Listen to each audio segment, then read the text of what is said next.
Southern Rock Energy Partners says it's no longer focusing on investing in Victoria County. The company says they wanted to build a new $5.56 billion refinery that would have led to more than 400 jobs and an estimated $18 billion in economic impact to the state over the first decade.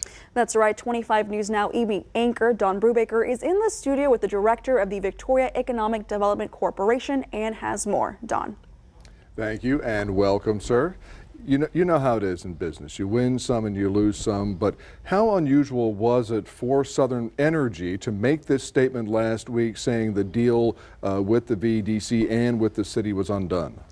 Well, this has been a very, it's a very large, complex project, and there's a lot of steps along the way. So we viewed this as one step, negotiating a property tax abatement with Victoria County Commissioners, and there's a multitude of other approvals sought along the way as far as securing real estate, securing financing for the project, and a bevy of permitting at both the state and federal levels. So, there was a million places for this one to unfortunately maybe lose a little bit of momentum.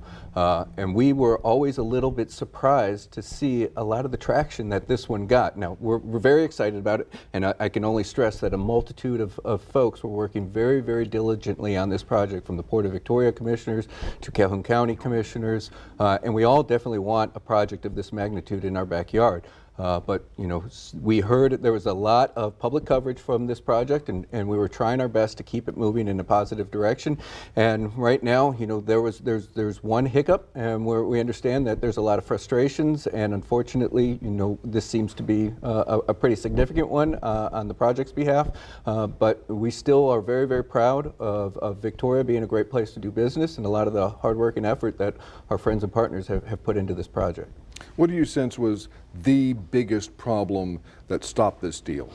Well, I don't think, the Victoria County Commissioners put forth the most aggressive abatement offer in the history of Victoria County. And we've landed a great deal of pretty impactful, significant projects in the history of Victoria. So putting forth the most aggressive proposal ever sought in history for Victoria, that was a significant effort, and one that I think we're very, very proud of.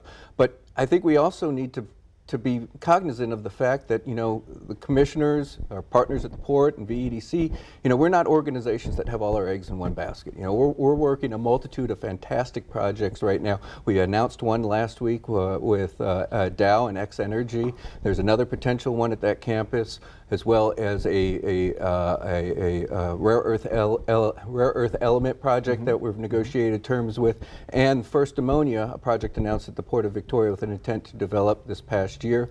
And there's a couple others with the Caterpillar Supplier Summit, expansions in that plant, those two suppliers, and several others that you look at. Combined this past year, we've been able to announce $4 billion of capital investment and over 600 jobs. So we are this is a golden era of economic development, of job creation, of folks wanting to invest in this region, and it's one that we should collectively be very, very proud of. And we have 4 other projects that we're working that we have made multiple site visits that right now have the potential to create 1,200 more jobs and another $8 billion of capital investments in this region. And we're very close to, on 2 of those that hopefully could be announced here in the next 30 days or so. All right. Thank you so much for your time coming by, Mr. Tice. We really appreciate it. My pleasure. Thank you. All right. Back to James and Karina.